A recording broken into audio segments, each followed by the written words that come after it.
Yo, what's going on, everybody? We are back. It is Dana White Contender Series, week number 7. It's flying by, and we've got another week of fights to break down.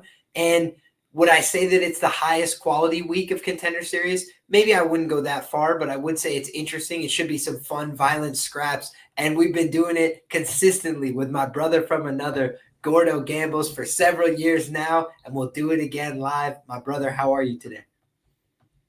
I'm doing good, man. Things are good. A nice little week off to refresh, but we do have ourselves some fights on a Tuesday, and we're week 7 already. We have to be able to capitalize and take advantage and appreciate the fights we do have ourselves on a Tuesday. I don't mind this card. I think it's a decent one. I think maybe it's made better by the fact that there, wasn't any fights last weekend, so it's kind of doing better. But I'll be completely honest with you. Last week's card did not go well for me. I had some bad looks. So maybe that week off was a good thing to go ahead and refresh. I did as much tape as I could.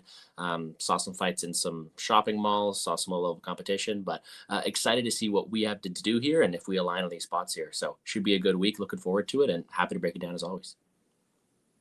As I have many times on this show, man, I came on and talked about a line. I'm like, plus 150 on this Canadian. I was like, no way, dude. I just don't see it. This guy's got what? That dog in him. I said he's got that aura. And I just felt it about him, man. Did I think it was going to be a knockout? No, I thought it'd be anything but. But honestly, I was fired up by that. But ultimately, man, it was a really tricky week of contenders. So let's see if we can figure out the puzzle this week, my brother. We've got 5 fights on the docket as usual. And here's one, that obviously there's a big favorite involved, my brother, right? We see a big price tag sitting there on the Rafael Tobias side. And a lot of that does make some sense here, right? He checks all the anthropomorphic boxes, something we've talked about on the show before. When you talk about a guy who's got more professional experience, he's got double that, right? But when you talk about some of the things that are interesting about the matchup, certainly Tobias isn't a picture of great striking defense, right? The guy kind of stands out there, fires from the hip, takes some shots. But he's definitely a guy who's willing to trade a little bit, right? And most of the time he's able to take those shots, keep pushing, keep doing his thing. But we also saw him get, hurt really badly and knocked out by a guy who's only lost to Contender Series alumni, right? Not a bad fighter, but a guy who's certainly a regional level guy, a guy who's only had 6 pro fights to this day. So you look at Tobias, he's not a perfect fighter. He's 22 years of age. He's definitely still a developing talent, but he has shown that he could go out there, put hands on some guys on the feet a little bit. But most of where he does his work is from the top position. When he's able to get his takedowns going, he's able to normally get some ground and pound off. He's able to work some submission attempts as well.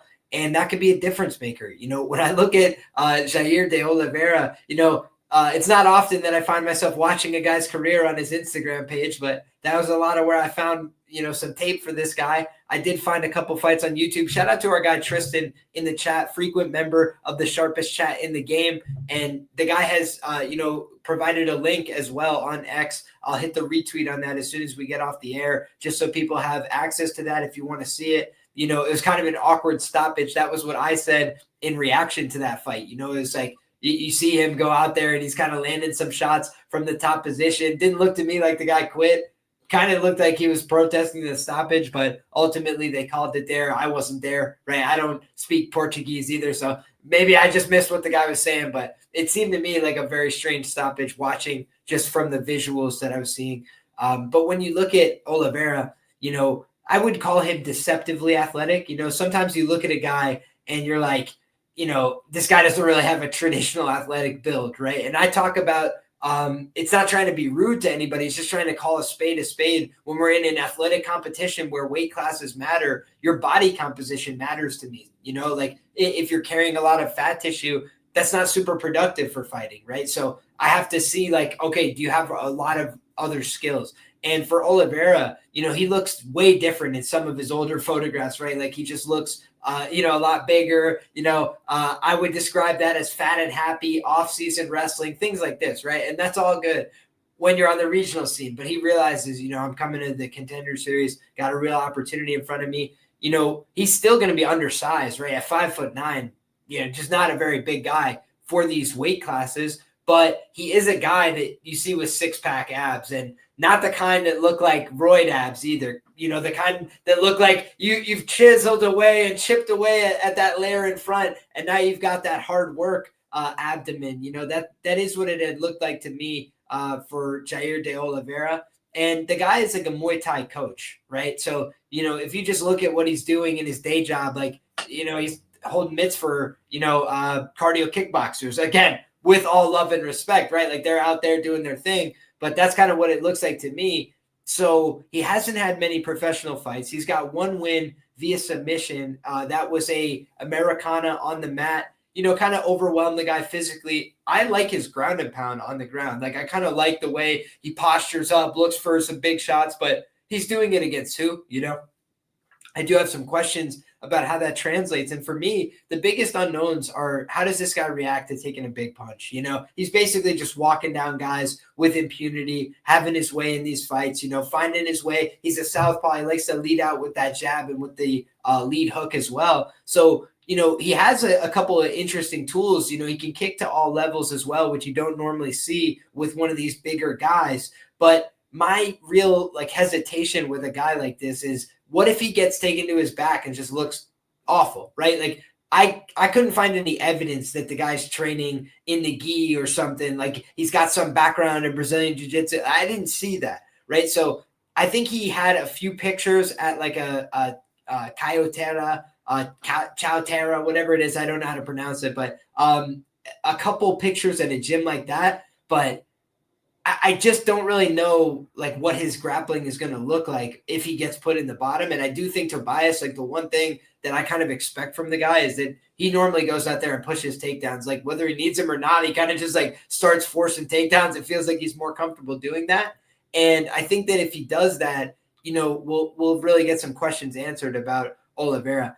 Do I think that Tobias is a super trustworthy favorite?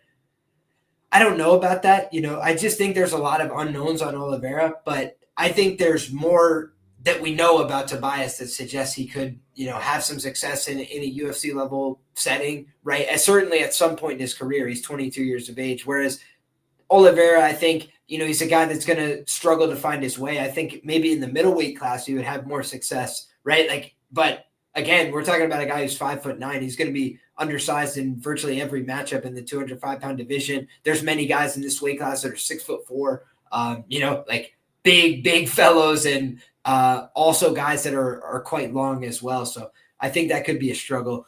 I'm also going to put up the face-off here as I kick it to you, Brother Gordo. My pick is going to be Tobias. I think he's probably going to get it done on the mat. But ultimately, I'd say it's a prop, look for me on the Tobias side, or I'd be looking at the Oliveira money line based on the unknowns, but I don't feel good about Oliveira. I just feel like he's kind of, jumping from no fights against serious guys into a fight against a guy who's at least had real fights, a number of times in his career. What do you think about this one, buddy?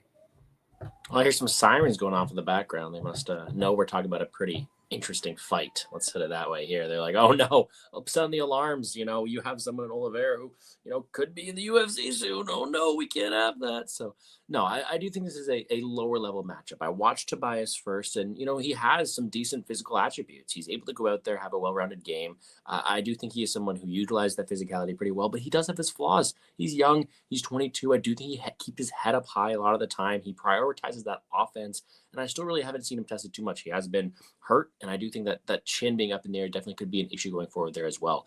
I know he's also solid offensively with his wrestling, with his ground game, but still, I do think he has potential holes from ground. I just wanted to see more, if I'm being completely honest, from someone like Tobias, who I do think could be untested. So I saw this guy as a large favorite.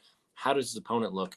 I was underwhelmed, man. You never try to fade bad with bad, right? But you look at this Oliveira guy, and there's not much to be seen on him. A lower level of competition, a large break between when he's supposed to go out there and fight in his fight history there as well. And someone who goes out there, and sure, he's got great finishing instincts. He's got a ton of power. He's doing that against some low-level competition, which is what you're supposed to do.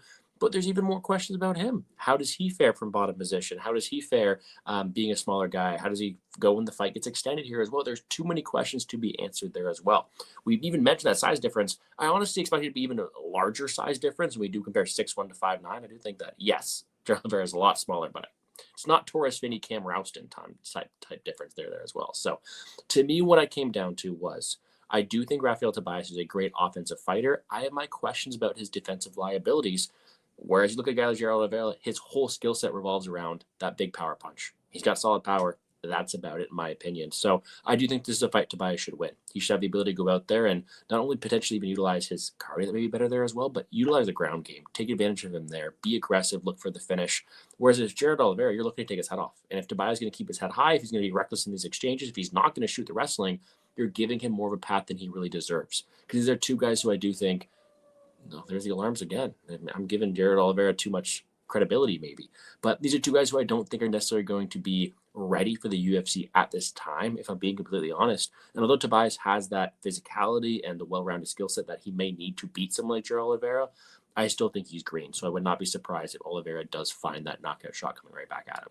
All this to say is this is a violent fight. 205, big, lots of variance in the spot here as well. And I do think it's a spot that Tobias should win because he has the more well-rounded skill set, because he is better physically in the spot here as well. You mentioned the anthropomorphic advantages, but a spot where I don't know if I want to trust him at this line. He's getting up to what, minus 450, minus 475 on some books here as well. So not a spot I don't want to trust him. Whereas Gerald Oliveira, I think he's got a puncher's chance early, and that's about it. So to me, I don't know if you looked at any props. The elephant in the room is the under. This is one of the most juiced unders I've seen in a very, very long time. It is minus 330 to the under 1.5, which is suitable for two guys who I do think are killer to be killed fighters in a lower level matchup, in my opinion. What are your thoughts on the totals here? Yeah, man. You have Jair de Oliveira on the one side. He went to a decision in his professional debut. That was back in 2015. Then he had a huge gap in his career. He did not fight again until 2022, guys. So if you look at that, that is kind of like a weird layoff, right? A weird part of the result. And since then, every fight has ended in the first round. So sometimes when you look at like, man, he's been to decision before, it's like, well, how long has it been, right? Because like the guy hasn't been to decision in 10 years, right? So it's like, how much does that really play into the fight? It does tell you maybe it's possible, right? So it gives you some reason for optimism, but you also have to temper your expectations when it's been such a long time since you've seen that from him. Now, on the other side, you look at Tobias, and he's been to decision 3 times. So it's not like he is a guy that is, finishing everybody, dominating everybody, instantly going out there and putting them away. That hasn't really been the case. But the one thing I do want to note as well on the on the Tobias side is when you look at Tobias's loss, there was multiple low blows in that fight. Like it kind of became like an awkward, ugly slop fest. And I do think his defense is bad on the feet. Like it's kind of a disaster, but size can be, an advantage, right? It can be a little bit of a disguise there for your defense. And he does have a 5-inch reach advantage in this fight, as well as a sizable height advantage that he's going to be working with. So should be an interesting contest. I'm excited to see these two guys scrap. And the reason that I mentioned the money line side being Oliveira is just because, when you have a plus 350, I think it's going to peak up at plus 400 type of price tag. He is a guy that comes in and we don't know about his ground game. What if he has the grappling advantage in this fight? Then he's probably a huge favorite in hindsight, right? Because Tobias is going to force a grappling exchange, go out there and put himself in a takedown attempt. And, if you shoot under a guy and he turns out to have a pretty good ground game and he's a stump and he just sprawls out on your head and gets you extended, it could be a problem. So I think Tobias, should be favored here, but it is a pretty presumptuous line at 22 years of age, kind of a banana peel territory. So in terms of the total, man, is there any meat on the bone? No. Do I think it's accurate? I mean, kind of, I think it's probably close to right. I'd say 70% to the under. And I'm looking at it right now. The best available line is, closer to like 72%. I'm seeing 75% as like the market wide. I think it's probably slightly overbooked, slightly overjuiced to the under, but ultimately I think it does end in, the first 7.5 minutes more often than not, just because Tobias doesn't have much defense to speak of. Oliveira, I don't really know that we could trust his cardio or his ground game. So for me, that's enough question marks to think, one of these guys might be checking out of there early. And also it's 205. Right? Like even the best guys can have some high variance fights where they get clipped in the first exchange. They get clipped in the first round. All right, man. We can kick it to the next one. The one thing I will just say is I will look for the Tobias sub prop when that comes out. Like that could be something a little bit interesting to me because I do think if he has a massive grappling advantage, I think he's going to try and take it there and find out. All right, man. Next up, we got Javier Reyes taking on Justice Torres. This is a short notice booking, right? Justice Torres, what is he, the third guy up? They've been trying to find somebody. Javier Reyes was supposed to fight, I think it's Icaro Brito. I think he's a Fighting Nerds guy from the top of my head. And, fight ends up not happening. And then they try to get Robbie Ring. Fight ends up not happening. Now you got Justice Torres. He's stepping up, former Fury. I think it's bantamweight or featherweight champion. But in any case, I'm excited to see this one go down. Gordo, what do you think of this one, my brother? We'll have you start us off. Yeah, it's definitely not Robbie Ring. We'll say it that way. That would have been a different breakdown. But I do think this is a spot where, as you mentioned, this was a spot to highlight Icaro Brito, a guy who is a more, let's say, well-versed guy, a higher name, higher rated prospect, one that probably should have gone out there and destroyed Javier Reyes. So to have him go from all these different matchups, I do think it makes it from a spot where he was supposed to get killed to go there and destroy Robbie Ring to now what I think is an extremely competitive fight. You look at someone like Javier Reyes, 21-5. He has experience. You're able to go watch a lot of his fights, and he is someone who I do think is decently well-rounded. He's tough. He'll go out there, put on a fun fight. I think probably his best attribute is his ability to go out there and scramble. He's pretty tough in the jiu-jitsu scene. I think he's able to go out there and get submissions of his own right, but he lacks that wrestling. On the feet, he is a bit more reckless. He doesn't have that same, straight 1-2. He's a bit more, let's say, vulnerable technicality-wise, and someone who I do think is also hittable in his own right. He's also been finished a few times, but I do think he's someone who is pretty tough. But someone who has a ton of experience, is pretty dangerous if he gets the fight down to the mat, if he's able to get people there because wrestling is an issue. And someone who I do think is able to work pretty hard, right? He's a fighter, true and true. I think I've seen that with him, and he's able to go there, be active, look for the finish a lot of the time, decent ground and pound with that there as well. But as I mentioned, the wrestling and the ability to get off onto his grappling game, I do think is a flaw. I do think he's someone who is pretty hittable on the feet in his own right. And I do think he's someone who can also be backed up, be put in the back foot. And although he'll continue to work, he's always putting something out there. I do think there's spots where he can lose to high level competition. I think Icaro Brito would have put him on the back foot and be able to take advantage of that poor striking defense and not allow him to get off in his wrestling game. So when we get this shorter notice opponent here in Justice Torres coming out of a pretty hyped up fight camp there at 4 ounces. A guy who is, someone who I also think is pretty green in the same being. This is not the same guy who's Icaro Brito. This is not the same guy who has the attributes, but somebody who is competent, someone who, although is coming on a short notice, has shown toughness, has shown the ability to go out there and fight decent level of competition, not great, if I'm being honest, and really test to see where he is against this 21-5 guy. Because if I'm looking at this and being completely honest with you, Liam, Javi Reyes is not a guy who I expect to be a top 15, top 25 guy in the UFC. He's got credible skills and he's tough. He's got to put on fun fights, but I think his ceiling is capped. We've seen that 26 fights in. I haven't seen him make too many improvements. We look at someone like Torres, and I do think he is someone who can continue to get better, can work on certain parts of his game. Torres is someone who I do think is more boxing dependent. I think he's got more technicality on the feet. He is able to go out there and take the front foot there as well. He's got good conditioning. He's never been finished. Someone who is pretty tough in his own right. And he's going to look to go out there and look to land big shots. He's going to look to walk you down. I think he is able to work in the feints pretty well and has more of that, let's say, well-versed ability to make reads. Whereas you have someone like Reyes, who's just more so throwing out volume, trying to land big shots. Torres is going to make his range, look to land that big shots in the feet there as well. And someone who is going to go out there and look to walk you down. Cardio's fine, durability's fine, but he's also someone who I do think he doesn't have that same ground game. And I've seen him taken down so many times that you're allowing Javier Reyes to get off into his best aspect of his game. So a long-winded breakdown to say, I think this is a really, really competitive fight. If this was maybe a full camp, I think Torres is someone who I do think should be lined a little bit closer. I think he is someone who is going to take the front foot. I think he's going to land more of the boxing combinations. And I think he is someone who's going to be bringing the pressure to Javier Reyes, someone who I do think, although has volume enough to win a decision, is someone who typically needs to get the takedowns going to get the ground game going there as well, which I think is his best attribute. My big issue here is I've seen Torres taken down. And I've seen him, although he works out pretty well, someone who is able to be taken down. And I do think that you're giving Reyes his best chance to win. So in a spot like this, due to size, due to the shortness nature, due to the fact that I think that not only the volume is there for Reyes, but also the ability to go out there and utilize the ground game, I'm going to slightly lean with the Reyes side of things. But I think the line's wide. I think it's correcting itself as money is coming in on Torres. And, if anything, I think it's dog or pass for me at this time here because I do think Torres projects to be a long-term better prospect here. Yeah, I'm going to echo a lot of your sentiments here, my man. I think when I look at these two guys, Javier Reyes is a guy that it feels like he loses when he fights, really solid guys. Chris Makate, I thought, deserved an opportunity at Contender Series. He just lost a fight via TKO, doctor stoppage, I believe. And, he's a guy that's always kind of worn cuts and damage on his face.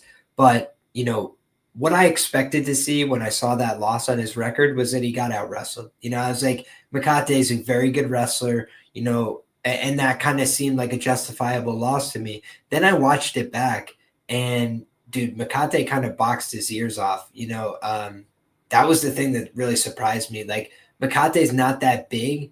He's not small, but he's not that big, and he kind of fought him off the back foot for large portions and still just boxed him up. And when he blitzed forward, he landed, and when he boxed off the back foot, he landed as well. And that for me is a little bit of a problem because I do think that Reyes, like you kind of touched on it, right? Like his style of boxing, it has some utility, right? I've seen him bust some guys up. I've seen him cut guys. Guys don't always see his punches coming. But I'm telling you, man, there's definitely some janky mechanics to some of it, where he's like kind of throwing like in close and like leaning back. And, it looks a little bit awkward, right? And I think that when you watch a guy like, on the other side, Justice Torres, he's a little bit of a frustrating watch. He's a 4-ounce Fight Club guy, and these guys clearly have a lot of skills, right? That there's no doubt about that. But, we used to criticize Josh Van for being a slow starter. He's kind of addressed that, right? Since he got to the UFC, he's gotten a little bit more assertive in that first round. But you talked about making reads. Like sometimes that means like losing first rounds, like watching your opportunities slip by your fingers. Like that is the kind of thing that I worry about with a guy like this. And, when you watch some of these fights, the takedown defense is not great. The urgency working back up to the feet leaves a little bit to be desired for me. But in addition to that, man, it's like the guy spends a lot of time not throwing. And I think that he'd have a lot more success if he just continued to throw, let his hands go a little bit more. Because when you're the smaller fighter, and especially in this fight, he's going to be the smaller fighter. I think that, his reach is going to be, significantly smaller if I'm remembering correctly. Let me take a look here.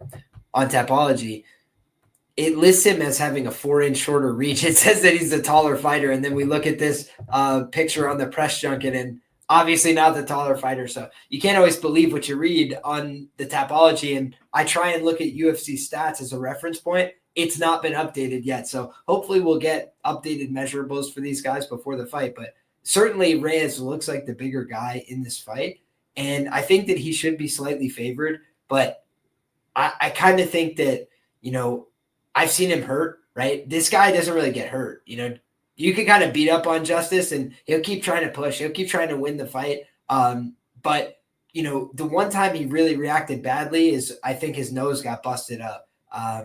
And that was a fight where he kind of, almost like our guy Chad Hellinger, if you remember, Chad Hellinger got his nose broken on like the first punch of a fight against Alatange Lee, and he spent the rest of the fight like trying not to get punched hard in the nose because he just knew it was really messed up. And obviously you'd like to see the guy keep fighting to win, but sometimes you got to live to see another day. And I feel like for Justice Torres, he's a guy that's hard to kill. Even over 25 minutes, a guy that clearly had his number that day wasn't able to put him away. I think his first fight ever as an amateur, he got finished. Since then, hasn't been finished. And, Larian Douglas is a scary guy, right? A tough opponent. But he put him down bad, right? Like put him out cold. And that's the kind of thing where I just worry that Reyes, he's 31 years of age. I do think he's probably the best he's ever going to be today. So that is his advantage coming into this fight. I do think Justice still has a lot of room to grow. But I look at 4 Ounce as a gym that's got a lot of momentum right now, a gym that's got a lot of skills, a lot of guys coming out looking very good fight over fight, right? Like each fight, they're getting a lot better. So I do think that this is a fight where if you got an early underdog price, I get where you're coming from. But I do think that Reyes, the size, the preparation, I think are pretty substantial advantages here. And he's got a lot of experience under his belt, and I think that could pay dividends as well. Both of these guys have won some decisions, lost some decisions, but he's been a pretty prolific finisher throughout his career, variety of different methods, and he's fought a lot of different guys as well. So, like, fighting Makate, I don't know that would go Justice's way. Like, I think Makate could wrestle that guy into the dirt as well, in all likelihood. So I think that both these guys have a lot to prove here, but I think Reyes might just be a little bit more ready for the big show right now. I think Justice Torres, maybe a year from now, 2 years from now, he'll be ready to go. But I just saw a little bit too much complacency, and you need a sense of urgency in Contender Series, and Javier Reyes fights with a sense of urgency. So that, for me, I think is his biggest advantage coming in here. Anything that we should touch on from the prop perspective here, Gordo? I haven't even looked at the prices. Again, only the round totals are out right now. What I will say before I even get to them is, for me, it's not even the size. It's the weird terminology to use describing men, but the thickness of this Reyes dude. He just looks like he's bigger. He looks like he's more built for this weight class, which, if he's going to pursue the grappling realm, that could be something that could pay dividends there for him. On the prop side, we do have ourselves, it is favored towards the over 2.5. Minus 155 over 2.5 rounds, plus 135 to come back on under 2.5 rounds. I think that's, again, not priced horribly. To me, when I'm thinking about it, is like, more times than not, because of how tough Torres is, sure, I expect this one to probably get extended.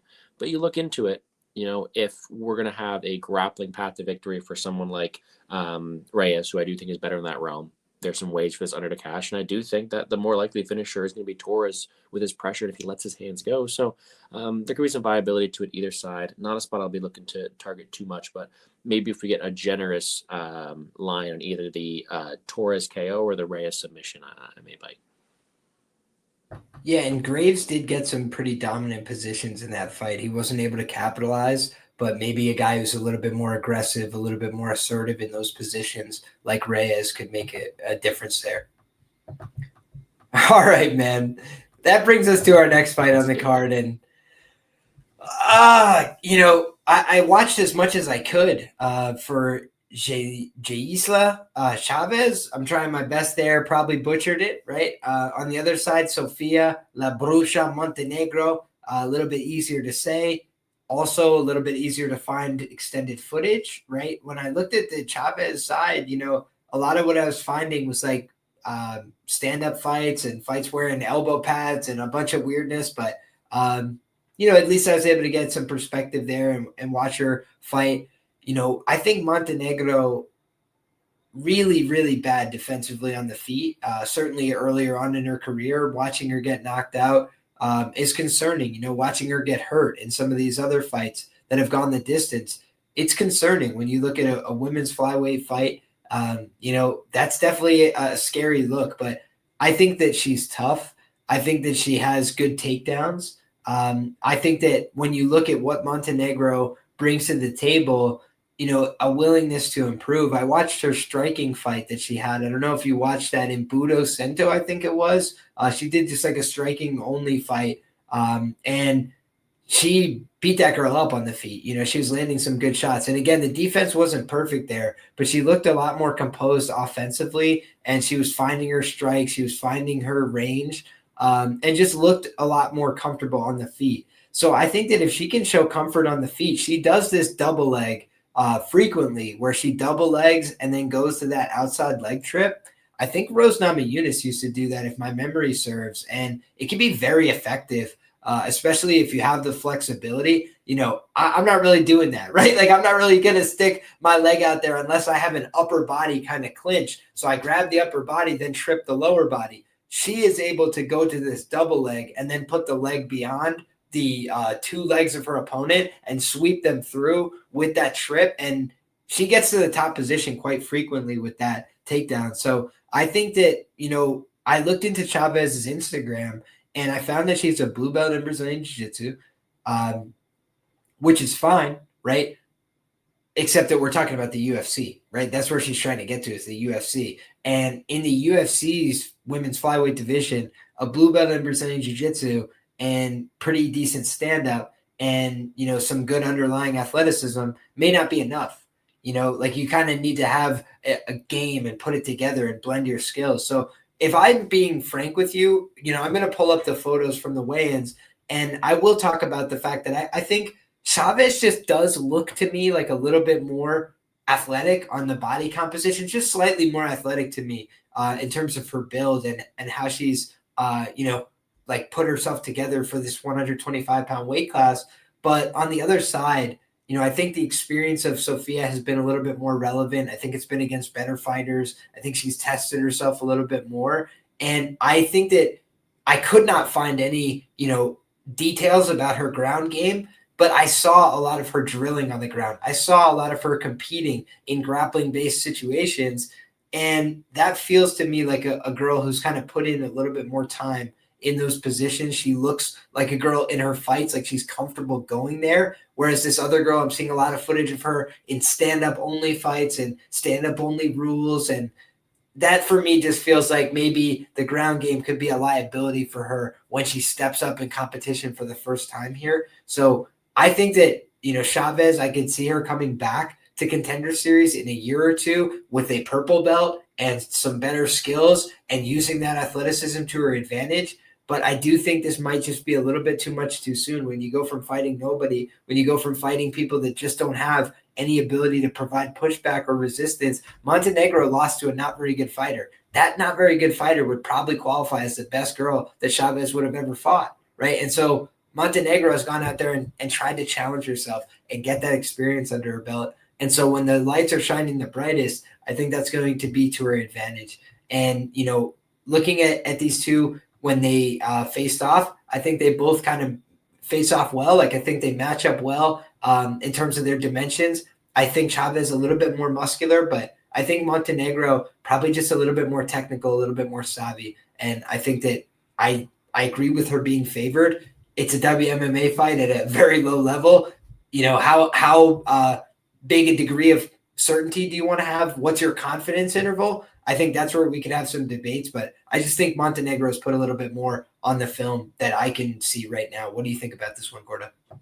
Yeah, let's do a little bit of a story time here. Liam. No fights last Saturday, so I had a little extra time, and I'm in school right now. I'm pursuing a couple degrees here, and I try to keep school and fighting separate. I do this for fun. I love doing it. But I had this really really boring lecture, Liam. I'm not gonna lie. So I'm like, all right, I pulled up next fight on the list. Let's look at this Chavez girl, and I pull it up, and instantly I'm like, oh my god, what's going on? The dude behind me taps my shoulder, and he goes, are these guys fighting in a shopping mall? And I'm like, first of all, these chicks, yes, they're fighting in a shopping mall. I think one of them may be an employee that's fighting in this ring right now. I don't know how good she actually is.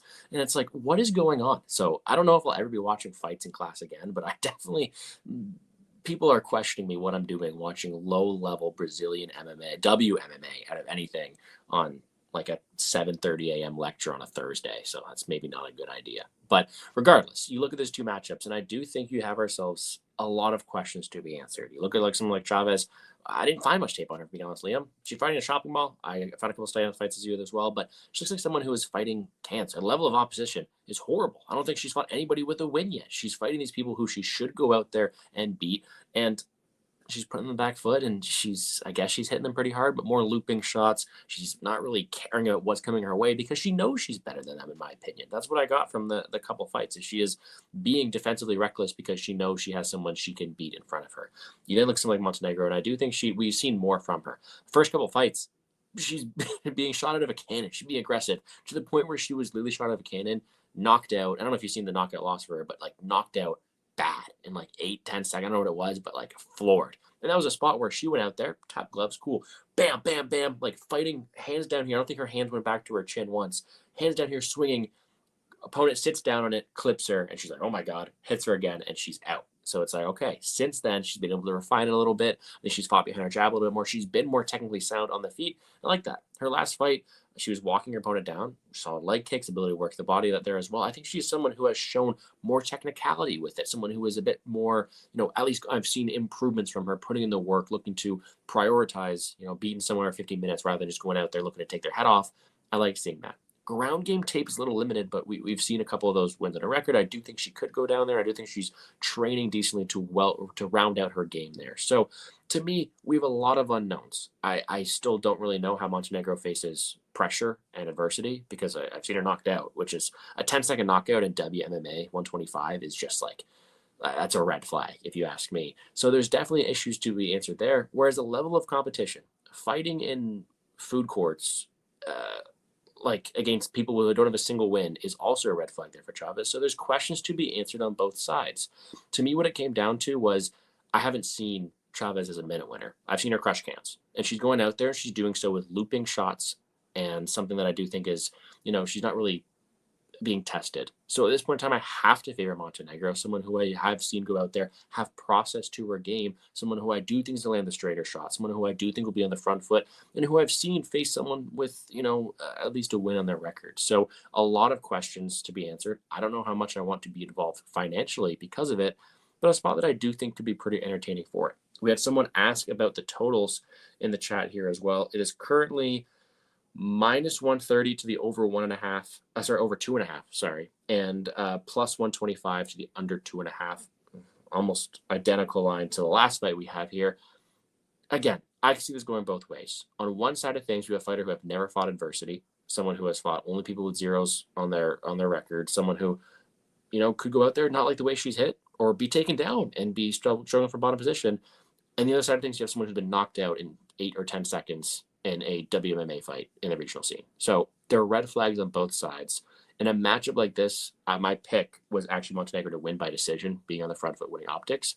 But I could definitely see ways for this one to end on a distance. So you give me some solid props, I'd be happy to take a look at it. But at this point in time, with only the over-under, it's not juiced enough either way to really get me excited because I do think there are so many unknowns in this.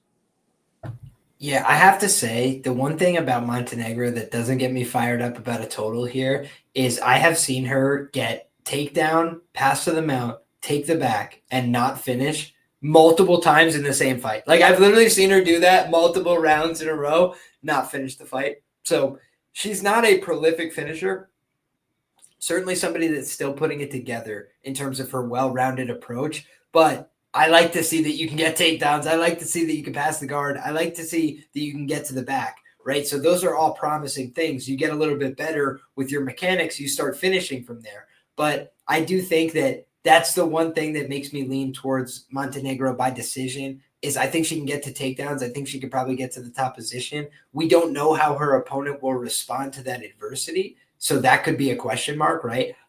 And also, I will just point out again, she has abs on the left side that are a little bit more pronounced, right? Look at her biceps, look at her musculature in her deltoids, her shoulders. She clearly has some musculature, right? She's a strong looking woman. So I do want to just point those things out. It's like, if she's able to just go out there and D up takedowns based on pure physicality, then we're looking at a different ball game, right? But just based on what I saw, she doesn't really rely on like muscling girls in the clinch up her body. She goes for a little bit more technical takedowns with those outside leg sweeps. And I haven't seen much evidence that this girl is a good grappler. I've just seen evidence that she can go out there and, use her striking to find wins against very low level opponents. So that doesn't show me enough, but I do think that I have, at least some questions, right? I'm at least interested in watching what she has to offer. If she's got a good ground game, awesome, but I haven't seen enough evidence of that. And on the other side for Montenegro, I've seen evidence of improvement. I think she also got some work in at the Mexican PI, if my memory serves. I'd have to go back and look at my notes, but I believe that she's been putting in some pretty solid work in her own right. So, I think that this is a girl who's taking it pretty seriously. All right. Anything you want to add here before we move to the next one? No, that's about it. A lot of questions will be answered this weekend, and I think it's always tough to go out there and engage someone who's fought a low level of competition. But I do think it's one where, we'll get to see what attributes they are really able to bring. I just have to side with the one who I've seen more process behind, and someone who I do think maybe more well-rounded, or at least has shown that to me on the little tape I've seen. I love to hear it. Next up, my brother, we got a 145-pound fight, and I have to say, I think that this might be my favorite fight on this week's card. I think both these guys are good fighters. So I'm curious to hear what you have to say about this one, Gordo. We got Brayan Zurcher taking on Murtzali Magomedov. And this was the last fight that I taped this week. And I found myself pretty impressed by both guys, for different reasons as well. And I'll touch on that, but I'm curious to hear your thoughts. Why don't we have you start us off, my man? No, I am happy to. On this card right here, when we look at this 5-card slate, the way I'm breaking it down to a lot of people is we have 2 fights with some unknown tape on both sides. We have 2 fights that I do think are going out there and deliver, but low level. And then we have this one. We have 2 9-0 prospects who have been pretty well tested, who I do think are guys who I do think could have a future. This is the one hidden gem amongst this card of a lot of question marks and low level competition. I do think we are in for a pretty good scrap here. Let's start off with the Magomedov side of things. He's the guy I actually went out there and watched first. 9-0, pretty hyped up career stand record. Someone who I do think is able to go out there and, fight a decent level of competition, look pretty good in doing so. And someone who I do think is, well versed. I think he fits more of a, you look at the Magomedov name, you look at the OV tags at the end. I do think he's someone who fits more of the, side Magomedov version rather than like a Khabib. He's not going to go out there and just spam takedowns for 50 minutes. I do think he's someone who is, okay to go out there and strike, someone who does have a very good jiu-jitsu game there as well, but who can be taken down, who can look uncomfortable at times if he's in too close. He's got solid knees up the middle. He got a great knockout there last time there as well. Solid clinch work, but someone who I do think I've seen show resiliency, someone who I've seen push through, and someone who I've seen not only excel in all areas, but also show some issues towards it. His most recent fight, the one where I mentioned that knee, I did not like a lot of the optics he was able to go out there and show, especially on the feet. He's someone who I do think was shelling up a lot of time, didn't like being hit, was actually dropped in that matchup there as well, and someone who I do think the striking may have some questions towards it. You look in previous matchups, though, he does look to have killer instinct, right? He has someone hurt, he's able to go out there and land pretty hard, he's able to go out there and get the finishing shots on them, and I do think he is someone who is able to capitalize on errors of his opponents. But when he is pressured, when he is hit, someone who I don't really like the optics of his striking, and someone who I have seen taken down multiple times. Now, when he is offensive on the ground, I do think he's got a very good submission arsenal. I think he's able to go out there, throw a submission off his back, but also when he's on top, solid ground and pound, solid ability to pass. And I do think someone who, if he's in control of a fight, he's going to look like a world beater. That's my opinion. I think he is a pretty good hammer.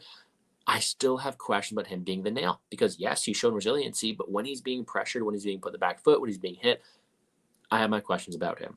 You look at someone like Brayan Zurcher, and we've seen him, I recognize the name. He's someone who's fighting over there in PFL for a while, someone who has been a decent staple of the organization, and someone who, he doesn't have that same Magomedov tag behind him, but someone who has shown good resolve with the ability to go out there and shoot takedowns, and someone who actually went over to Dagestan to train with Makhachev and train all those guys and work on that wrestling there as well. So someone who I do think has some wrestling credentials there as well. He himself, I think, doesn't have the same doesn't have the most technicality behind his game, but he is a fun brawler. I think he can go out there, land looping shots in the feet, land pressure.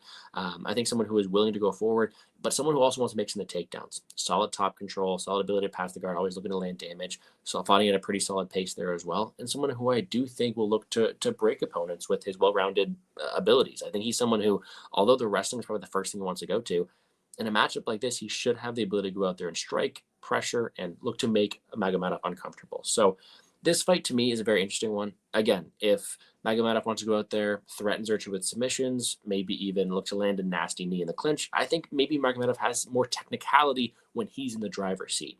But the way I see this one playing in my head more times than not is Zurcher is someone who I do think is going to go out there and look to make Magomedov uncomfortable, look to pressure forward on the feet, land more volumes there, land some shots to Magomedov who I have seen rock before, but also shoot takedowns. When Magomedov's the one on the back foot being taken down, I've seen him taken down. I've seen him put on his rear before. And although he's able to work up and throw up submissions, I think Zurcher's got more ability to go out there and win minutes in this matchup, be the forward pressing fighter. And he is going to be my pick to win, which actually surprised me with this matchup here. So I'm hoping he got some good training in Dagestan. It's his pinned video on his Instagram, a video of him and Makhachev saying, "Oh, 5 years Dagestan and forget." He's out there, someone who I do think has that behind him, but also someone who I do think style will fit in well to Magomedov. As I mentioned a couple times, Magomedov wants opponents who will stay on the back foot and allow Magomedov to land his shots, be the aggressor. And I don't think that's Zurcher's style. I think Zurcher's going to go forward and look to bring the fight to Magomedov, in which I've also seen some issues with the cardio as well. So to me, Magomedov's a killer if he's got his opponents hurt, and if he's in charge, I do think he will have the opportunity to look hindsight good, but I just don't think Zurcher allows him to get off his game. I think Zurcher makes him uncomfortable, looks to mix in takedowns, looks to make him uncomfortable on the feet, and looks to break him as the fight goes on. And I think this line is getting to be a bit more accurate as money comes in on Zurcher. You know something, man?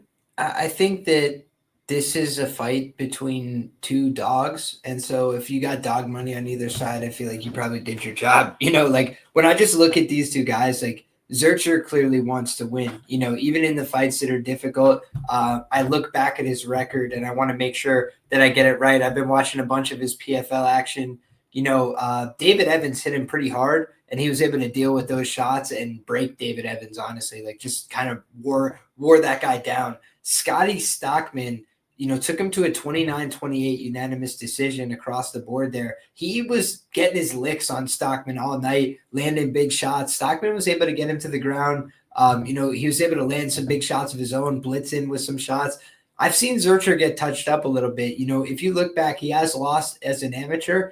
Magomedov, I will point out, is undefeated, 16 fights in a row, amateur and professional. So the guy's put together a pretty darn good run. And if I had to make a comparison, and again, we always make these comparisons in knowledge that they're not perfect, right? It's just trying to draw an analog to somebody who's kind of got a similar-ish style. And I would point to somebody like Shavkat, you know, as like a guy who, you know, Shavkat looks awkward on the feet sometimes, right? Like he kind of does some tall man defense at times. And, you know, he's been hit and buzzed a little bit before, but he's so dangerous everywhere that you kind of got to mind your P's and Q's, because if you start coming forward on Shavkat because you think you know, got something going, he might land a big shot back and change the night. You know, he might put you out cold, right? He might land a big knee up the middle. He might grab a hold of you in the clinch and throw you. And when you look at Magomedov, I agree with you that like him getting taken down can be a problem, right? I actually think he's got pretty good hips and a pretty good base, but he's one of these guys that's kind of long and awkward, and his feet, you know, kind of get tangled together. If you keep trying to wrestle him over and over, eventually you take him down, right? And I think Zurcher might be able to do that. But when you look at how Zurcher wrestles, a lot of the time he likes to go for those trips against the fence. He likes to go for that, you know, I'm trying to think of the right way to describe it. Basically, he uses his foot as like an elevator where he steps behind for that trip and uses it to pull up the single leg. And I just have seen a lot of Magomedov's tape where he looks like he's got some answers to those positions, right? Are they perfect answers? No, right? Sometimes he's looking for that guillotine. It doesn't always work.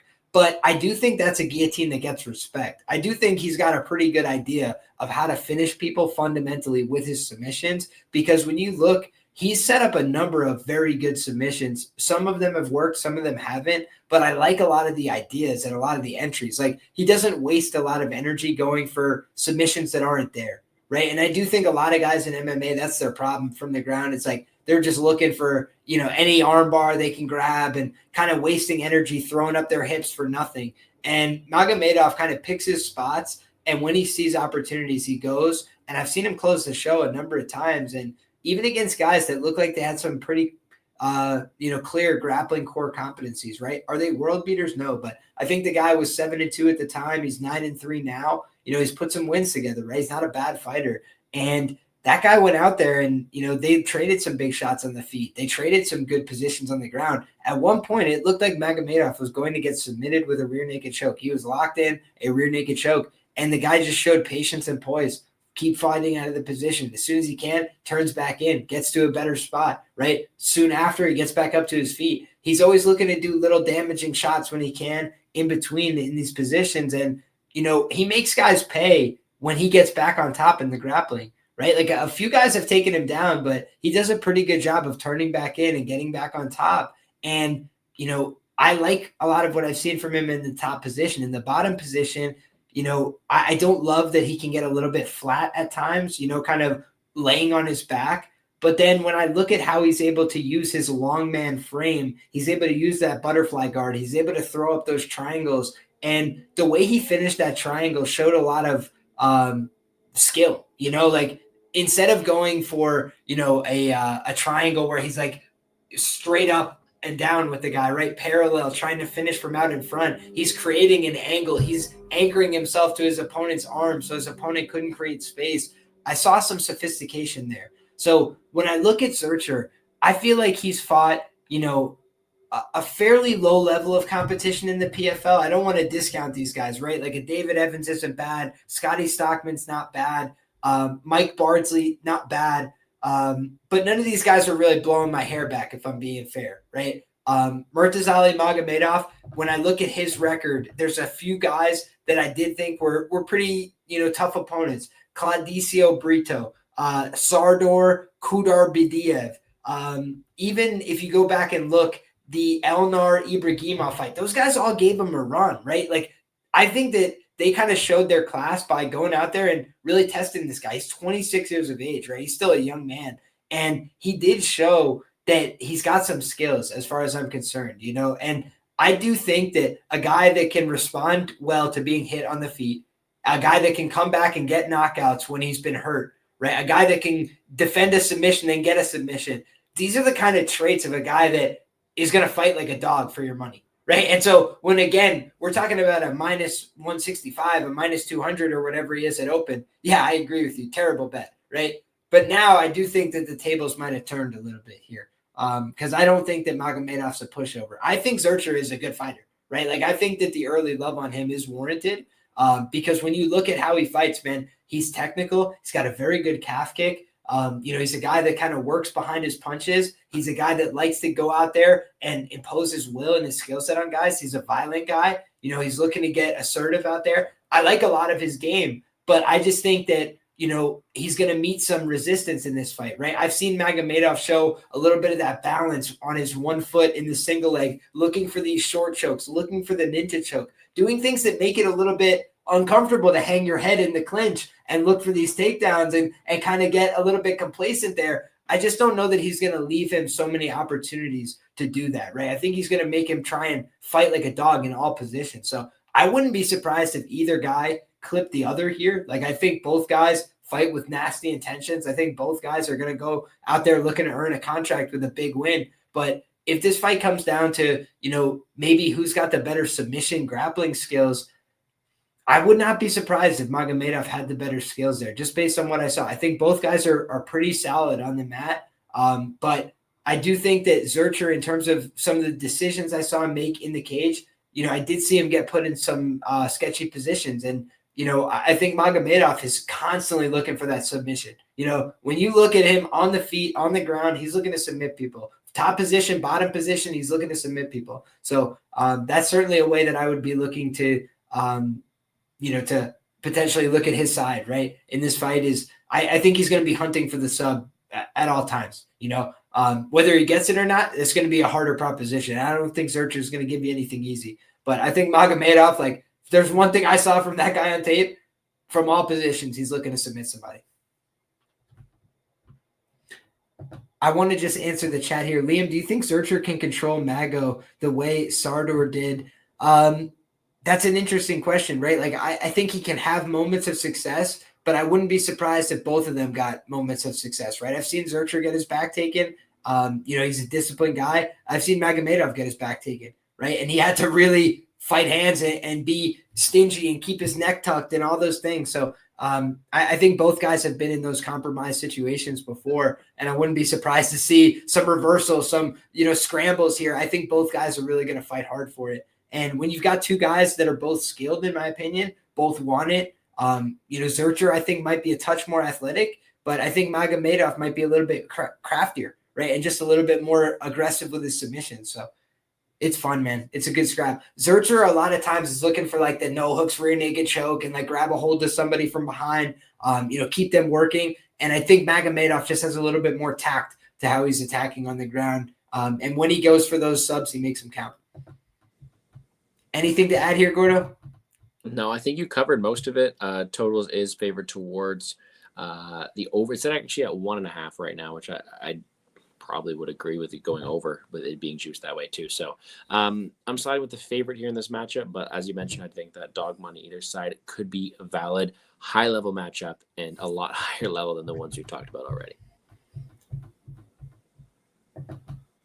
Just had to show the face-off before we move on to the next one here. We do have a little bit of a size discrepancy favoring Magomedov. But on the other side, looking fit as a fiddle is our guy Zurcher as well. So it should be an interesting scrap. But for me, I like the size. I like the youth, right? It does check some anthropomorphic advantages. Also, the fact that this guy's got 16, fights, never lost a fight before. You're getting him at underdog odds. It's like there are some things that are compelling for me about this guy. And I think both guys are talented. But for me, I'm going to ever so slightly side with Magomedov here. And that brings us, of course, to the main event of the evening, my brother. And it is none other than a middleweight contest. We got Danny Barbir taking on Mantis Kondratavicius.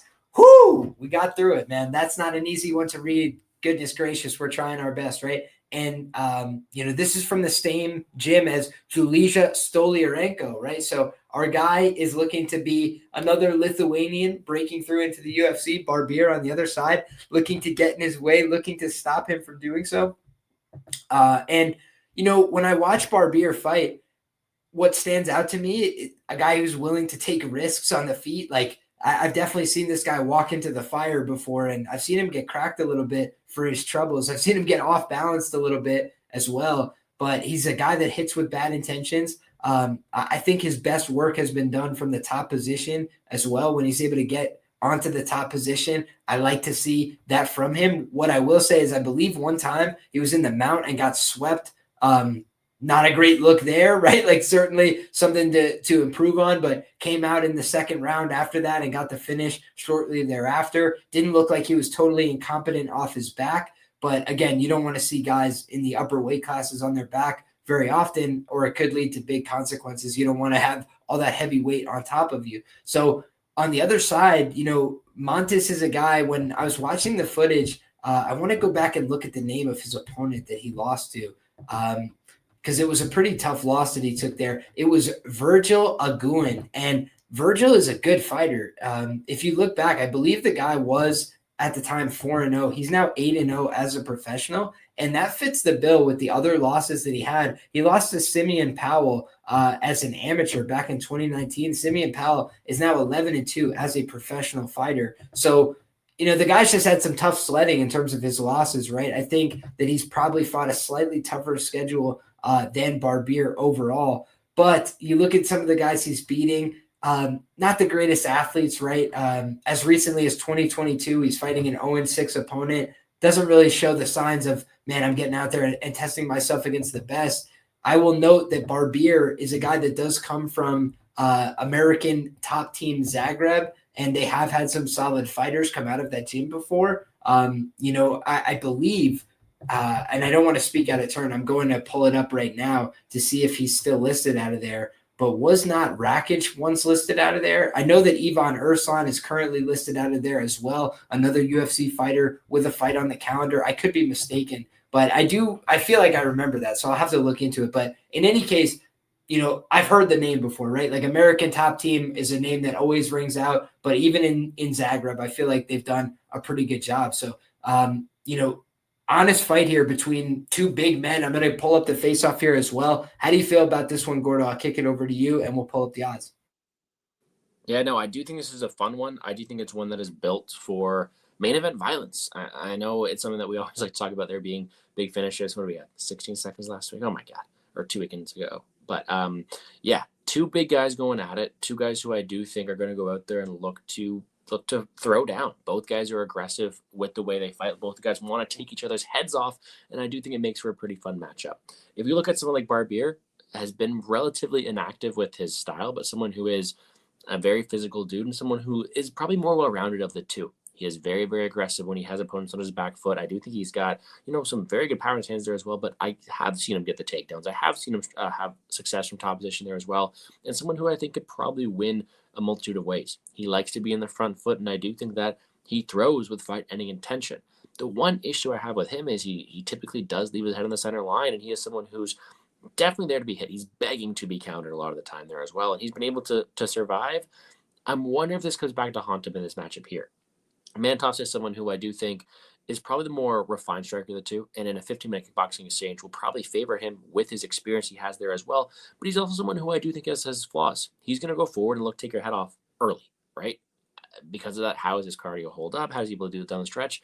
We don't really know, because he's been able to go out there and land on people. He hits hard, he's aggressive, he'll attack multiple levels, and he's able to make reads. And I think in a matchup here, his experience as a striker will probably pay dividends towards landing the counters on the aforementioned poor striking defense of someone like Barbir. So in this matchup here, I have questions on both sides about their not only level of competition, but really what style of fight they're going to bring.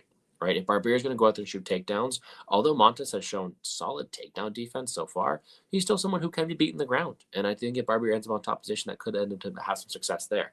Regardless, though, if this is not the spot where Barbir is looking to shoot takedowns and he's instead okay to go out there and swing and bang for 15 minutes, I do think that Montes is going to have, the willingness to go out there and exchange 15 minutes and the ability to make reads on someone in Barbir who is there to be hit, who is there to be countered, and who keeps his chin up really high. So I do think Barbir probably has more paths, but I'm actually going to lean with a dog here, and a guy who I do think is going to probably have the advantage in the striking exchanges, being the aggressor, ability to make the reads, and someone who is definitely there to be hit. So I do think Barbir is a very good athlete. I do think he's probably going to be able to have some success if this does hit the mat. But if you ask me to pick a winner in a fight that I anticipate being a striking exchange, I have to slightly favor Montas, although I do have my own concerns about, his cardio and how he will fare if this ends up in different places. Yeah, man. I think that when I'm looking at it, I largely agree with your sentiments. I will just say, though, I think Barbir has the ability to go out here and win this fight via submission on the mat. I did like a lot of what I saw from him technically in terms of how he was attacking some of those chokes. To your point, though, you never know how a guy's going to react coming into Contender Series, right? Fighting for a contract. We've seen guys get hit one time, abandon the game plan. So I don't know that you can, fully expect Barbir to go out there and fight behind takedown attempts and looking to get on top. But I do think that he's one of those guys that, I'm trying to remember the gentleman earlier on the card that we discussed, Tobias, right? Tobias every time isn't going to go out there and shoot a takedown, but it feels like he prefers to go out there and shoot takedowns. He prefers to go out there and get behind his takedowns as a means of pressuring his opponent, even if he doesn't get them, showing them that look. And I agree with you that there's pretty decent hips from Mantis. He does show a decent first layer of takedown defense. But what we saw was when he was able to get taken down in the fight against, again, a very talented opponent in Virgil was opening up with huge ground and pound shots. He was beating him up from the top position. He was cycling through different submission attempts, and he was eventually able to break him, force him to capitulate, and got the submission there in the second round. And so when I look at this fight, I do think that Barbir has an opportunity to go out there and maybe borrow a little bit from that performance, go out there, land a couple shots on the feet, get some respect, get to your takedown game, and then show off the front choke series, show off the abilities that you have from the top position, make this guy fight off a couple submission attempts and see if he's still there. If we have to talk about his teammate, right, Julija Stoliarenko, he's at a fighter house in Lithuania, right? What is the one thing that Stoliarenko has really struggled with throughout her entire career?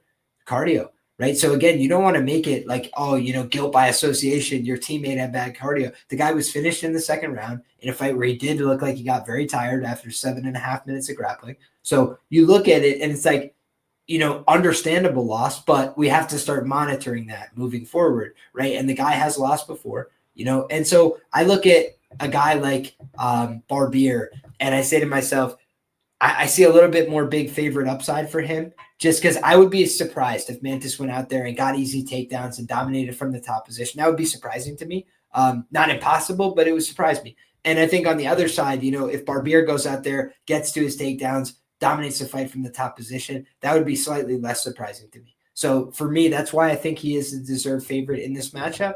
But I will say, could be a swinging match on the feet. I just don't think so. I think Barbir is going to go out there and shoot takedowns and get on top of this guy and look to work his game from on top. We haven't seen a lot of grappling on this season of Contender Series, right? We've seen a lot of people getting knocked out in the first round. So again, that is the word of caution, right? The word of temperance here.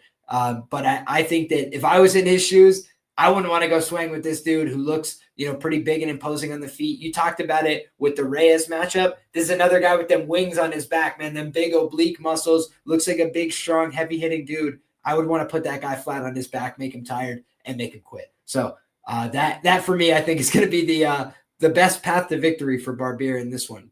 Swinging with this guy would be a more dangerous game to play. Did we mention the total on this one, Gordo? I'm looking, it looks like a minus 180 or so to the under. I feel like the under, in this one should be as high as, some of these other fights. Like, I feel like this is a pretty violent one, honestly. Do you feel differently? No, I feel the same. It is one that is, it is relatively juiced towards that under minus 200 in most spots there as well. Bet Online actually has probably one of the better odds at minus 180 here. So, yeah, I think it probably ends. I typically like my, fight doesn't start round 3 props instead, but a spot that I do think these guys are going to go out there, look to swing pretty heavy, and I do think Barbir has a path to land big on the feet or have that ground game, whereas I do think that Montes probably has the ability to counter, land a big shot, and is also a likely finisher on the feet, especially with his fight style. It favors the under more times than not, and I tend to agree that it should be juiced. All right, so then we agree on the main event under, and again, like if we look at that first fight of the night, that one is like super juice, right? Like minus 300 to end inside the distance, and I feel like we know even less about those guys, whereas this fight, like I feel like we kind of know that neither one of these guys is super prioritizing defense, right? Like I've seen Kondratavicius get his face like completely busted up, even in a fight where he's gone out there and won and finished the guy, right? So the guy's not out there like, with some defensive savant ability. And Barbir on the other side, I've seen him take clean shots to the chin. I've seen him get reckless in the pocket, but I've also seen him, take somebody down and just get right after it with his choke series. So I feel like for all those reasons, I lean towards violence in this one just as much as any other fight on the card, really. All right, man. So with that being said, why don't we do our quick card recaps? We can have you start us off, my brother, and I'll cue you up with the first fight of the night. All right, let's try to get some speed behind this one. Very first fight of the night, we have a very unknown prospect, Oliveira. He's 5'9" at 205, and he fights like he's even shorter than that. He goes out there, he swings big hooks. That's all we got about him. Low level of competition. He's powerful. That's about it. Something that I do think could be trouble if he's on bottom position, and someone who we haven't really seen tested too much. Tobias, 22 years old, someone who I do think is probably more physically gifted, more well-rounded at that game, and will go out there and shoot takedowns. So to me, Tobias does have defensive recklessness, and he's probably there to be hit. So if De Oliveira wants to go out there and land a big shot in the feet, that's his path. But more times than not, Tobias gets the takedowns. He has some success. Even at that, has his range in the feet. He just has more weapons to win. And I do think he's someone who should be favored to win. I picked Tobias, but not getting behind him at a very heavy price tag. A fight that is favored to end it early, and one that I do think does, whether it be De Oliveira on the feet or Tobias with a more well-rounded skill set. And the next one, we do have Justice Torres and Javier Reyes. Short notice for Torres, someone who I do think should be close. I think it's kind of a dog or pass spot. Javier Reyes is someone who is active. This is kind of he's peaking. He's almost 32 years old, and I do think he's got a great ground game, decent activity on the feet, but he's been finished before. He lacks technicality on the feet. His wrestling's not always there to get the ground game going, so I definitely have my concerns about him there. Torres is a boxer. He'll go forward. He uses feint. He's got way more technicality on the feet, but I have seen him taken down. I have seen him kind of, stopped in certain spots there as well in terms of like he can't get his offense going. And considering the size advantages for Reyes and the short notice nature for Torres, I slightly leaned gun to my head to pick somewhere like Reyes, who probably has more activity there, but I think it's dog or pass considering the boxing opportunities, the way the optics should go for Torres, and the fact that he is as durable as he is, especially if he keep his fight upright. I do think he wins the striking exchanges. I just fear for the size and grappling of Reyes. Then in the unknown women's event, you have someone there in Chavez who is fighting in shopping malls, fighting against 0-0 fighters who don't have wins on their record. Horrible level of competition and doing okay at it, but I have no idea how she's going to look against pressure, against someone going out there and actually returning. So I have my question about that one. Whereas Montenegro, we've seen her go out there, utilize her skill sets, win minutes, fight behind a jab, but we've also seen her lose in 8 seconds in WMMA 125 on the regional scene. Like, these are 2 red flags on both sides. The difference I have in this one is I'm slightly going to lead towards Montenegro because I've seen her go out there, fight someone with a pulse, fight someone with a win on their record, and show the ability to go out there and pressure and use more technicality behind it. I've seen her go out there, take a couple shots there as well. I've seen her fight against someone where she's continually putting on the front pressure, using different aspects, where from Chavez, all I've seen her is go out there and just fight a heavy bag. That's really all I've seen from her so far. Got decent striking. I also think Montenegro probably has the ground advantage if it goes there as well. So she's going to be a pick in this one. A lot of questions to be answered, so I'm kind of scared of both sides. But I do think Montenegro has more paths. It is more proven at their time in their career. Then let's call this one the co-main. this is a high-level fight in my opinion. 2 9-0 guys, two guys who I do think should be or could be in the UFC, and two guys who I do think are quality guys to go out there and even put your money on to win this fight. I slightly lean towards Brian Zurcher, and I do think he's someone who I do, or Braham Zurcher, sorry, someone who I do think just has the better style in this matchup. You look like someone Magomedov. He is someone who is a fantastic hammer. He's got great clinch ability. When he senses danger in his opponent, he can go out there and finish them. Fantastic submission game. Solid power there on the feet there as well. But someone who, although he's very, very good offensively, can land those submissions, can pass positions, and can land damage. Bless you. Defensively, he is someone who is going to be hit. He's someone who can be pressured. I don't like his optics on the feet. I've seen him dropped. I've seen him taken down several times. And with someone like Zurcher, he's not really technically gifted, but he's active. He's going forward. He's looking to make people uncomfortable. He's putting people on their back. He's landing volume. He's going to Dagestan 3 years and forget. Like he's being an aggressive fighter that I do think is just going to add cause for concern for someone like Magomedov, who I've also seen slow down in the past. So if Magomedov goes out there, lands a solid knee in the clinch, or lands an opportunistic submission, I won't be surprised. But my most likely outcome is Zurcher laying pressure on, making Magomedov feel uncomfortable, looking for takedowns, looking to drown him as the fight goes, and win minutes that way there as well. I'm going to give the resiliency of Zurcher the win in this matchup in a very, very high-level one, especially compared to the rest. And then the main event, a fun swang and bang competition. I do think that Montas is someone who I do think just to be a little bit more polished on the feet, someone who has that experience behind him, but I have questions about not only his cardio, but also how he fares on the ground.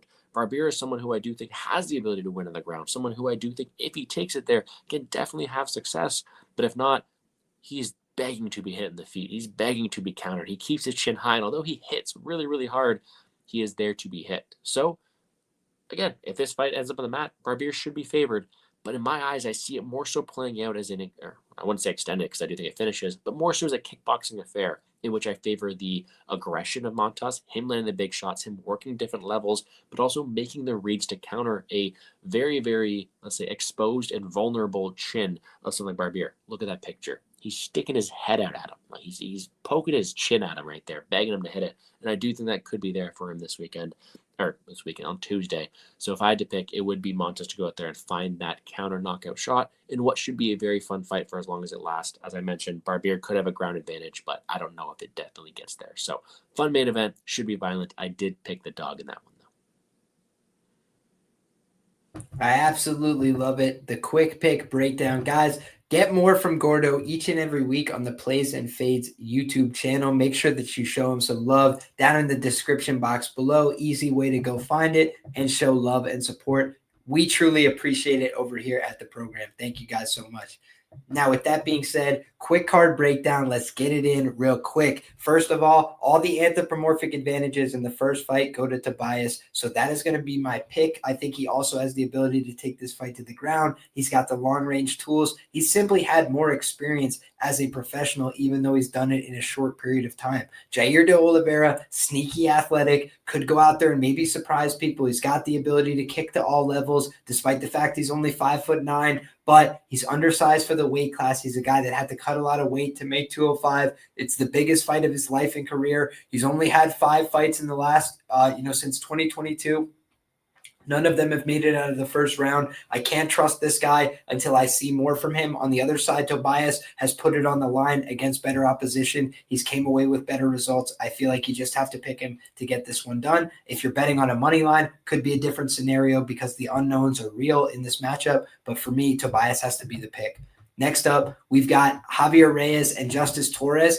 This is a tricky fight, man. I think that this is a fight where I look at, a guy like Reyes and I say, he's got some skills. He's got some abilities. He should be the bigger fighter in this matchup. I got to ever so slightly pick him to win here because I trust him to be more aggressive and go out there and try his skills over the course of 15 minutes. But I think on the other side, Justice Torres, he's a guy that hasn't been finished since his first amateur fight. He's a guy that I think is very difficult to kill. And he's a guy that packs some power in his hands. I've seen Reyes go out cold before. So when I look at Larian Douglas, he's a guy that's way more assertive on offense. He's shut him down in all positions.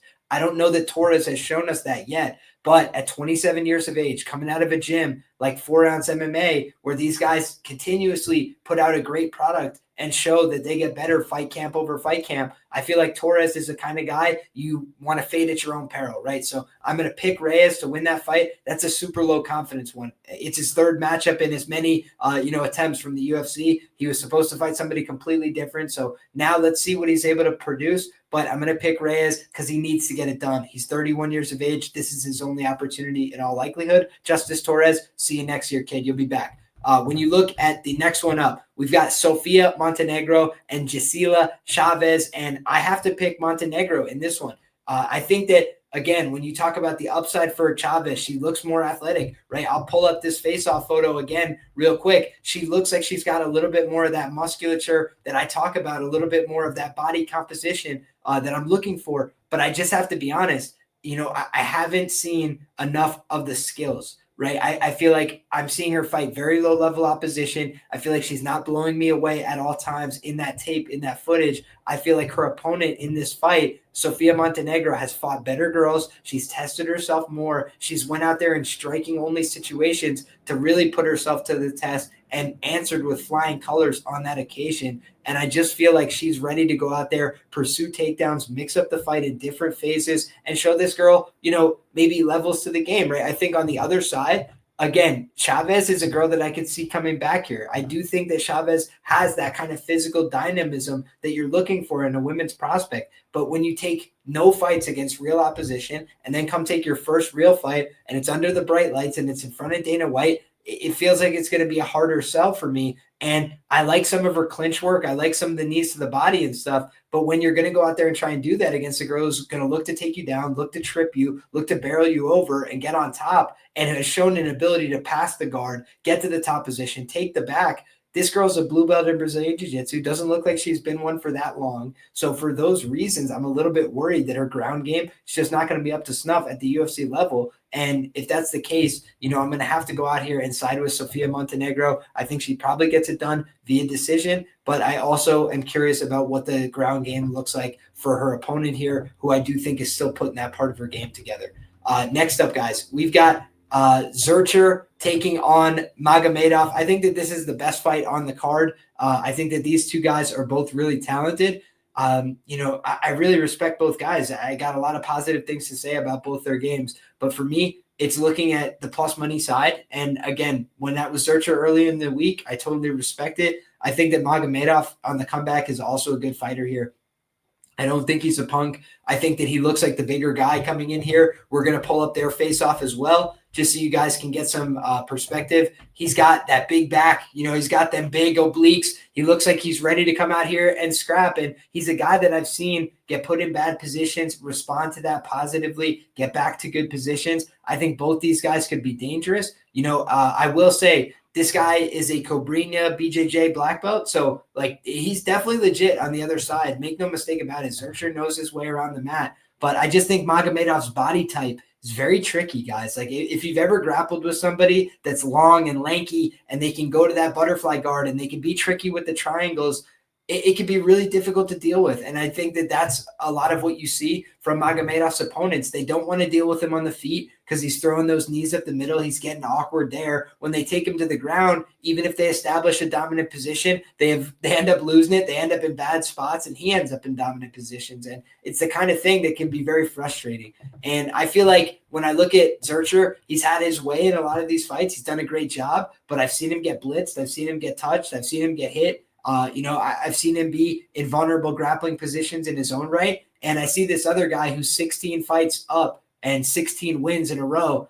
And it's hard for me to ignore that at plus money when you see another guy who's lost on the amateurs, who's gone to 29, 28 decisions with middling guys on the regional scene. He's clearly a good fighter. I think both these guys are good fighters. And so for me, the reason I'm picking the dog is because I think it's a dog fight between two good fighters, and one of them's got a plus money tag.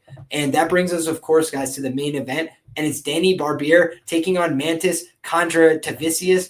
And I think that this is a very interesting fight. But I have to say that for me, in a lot of these matchups, the X factor has been who I think could potentially take the fight to the ground, who I think could have that ability to dominate from the top position. And in this matchup, I think that's Barbir. I just think I've seen this guy show better skills on the mat, a guy who's a little bit more assertive and aggressive with his grappling, and a little bit more dangerous in a few more positions, I feel. I think there's some Kimura games and some tricky stuff that we've seen from Kondratavicius, but I don't know that I really trust his cardio. I've seen Barbir go out there when he needed to push it, get guys down, do what he needed to do, finish from the top position. And I think he can be aggressive with the ground and pound. I think he can look for a submission game. And I also think that on the feet, he swings with bad intentions. He's got some power. He's just a loose cannon, right? A lot of these Contender Series fighters, they lead with durability over defense, guys. They're not going out there, blocking every punch, parrying, moving, rolling, putting it off the shoulder. That's not what these guys are doing. They're taking one to give one harder. And I think that both these guys are kind of guilty of that at times, right? Both these guys